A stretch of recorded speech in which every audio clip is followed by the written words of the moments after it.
Speaking of that, how did you get into kettlebells? What was the that? kettlebell. Well, when I had my own gym, SoCal MMA, I had a business partner, Bill. Great business partner, man. And we're just always trying to find a way to have better classes for our students, do better workouts, mixing it up. Because we're doing the same thing everybody does, like little circuit training, you know, which is good. It works. People like it. You know, it has variety. But to be honest with you, for me, it was getting a little bit monotonous. And then he was like, hey, why don't we get a kettlebell instructor? I was like, I've heard good things about it. I heard it's good for martial arts and stuff like that, you know? And but I was smart enough to know that I needed an instructor. Because I was like, I didn't know what to do with those things, you know? I never really seen, because like I said, the internet wasn't that big. It was just coming up, and I didn't play around on the internet too much. So he researched it on the internet, and he found an RKC instructor, which was Pavel's original organization. And he was like, hey, this is this guy over here in LA. And he's going to teach a class at our gym, like once a week. I think it was on Sundays. And I was like, cool. And it turned out I know the guy. He was a Machado guy too. Okay. You know what? Like he knew what he was taught, which was super basic stuff. And it just wasn't enough to keep students in the gym. It wasn't enough to keep me interested, but it was enough to spark an interest in me. And I was just like, you appreciated I like the fundamentals. I like the good fundamentals down. Yeah, I like the fundamentals, and I like the bones. Yeah, I like the way the exercises felt. But what perplexed me was like, how come nobody does anything different with these freaking things, man? I was like, what is up with this? I was like, how come we just only do the same thing? And I would look online, and there was there was like a stigma that you're not supposed to do anything else. And it was all around that one organization. Those people, they laid these dogmatic views down and like, oh, you're not supposed to. And then one day I just had an epiphany. I was like, man, I bet you can do a hip escape with a kettlebell. And then I was living in my gym, by the way. So all I had to do is open the door, and then I was right there on the mat already. And so I jumped in and I started doing stuff. I was like, man, I bet you could do rocking chair.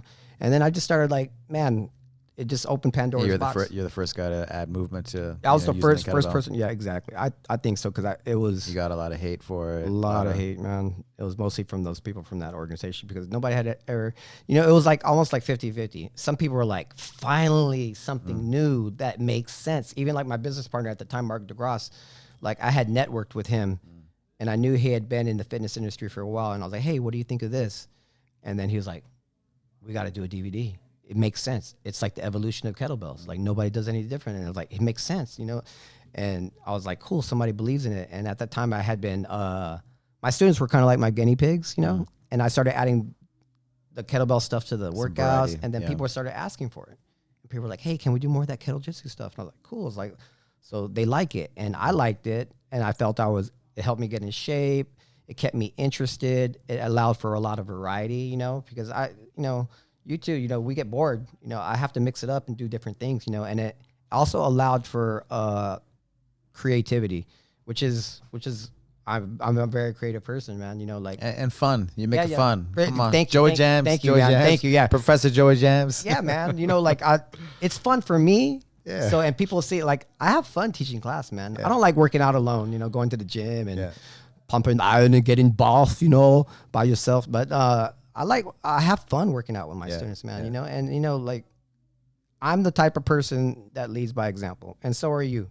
You know, we don't say, hey, go compete, and then we sit on our ass and just don't do anything. We compete, we fight, we do everything. You know, you preach your club bells and tack fit because you do it and it makes you feel good. And we lead by example. And why would somebody want to do it? You know, if you're not doing it yourself. You know, I love doing it. I love waking up at 4 a.m., man. Like, if I'm gone on vacation, man, I start getting antsy. I got to get back to routine again, you know, because I look forward to these students coming to my class and sharing time with me on the mat at 5:30 in the morning, man. They come in there, you know, and it's important to me. I want to give them what they want. They want a good workout, and I'm there to give it to them, and I'm going to work out with them too, you know, because I enjoy it. I'm very fortunate that I get to do it, you know. Yeah. And I encourage everybody to find like some form of exercise that makes them happy, that they're going to keep doing. I don't care if it's like Zumba. You know, I've known people who started off with Zumba because maybe they were a little shy. Yeah. And some of those Zumba people, man, they be putting it down, you know. But it gets them moving. Yeah. And then it gives them the confidence to go do something else too, you know. So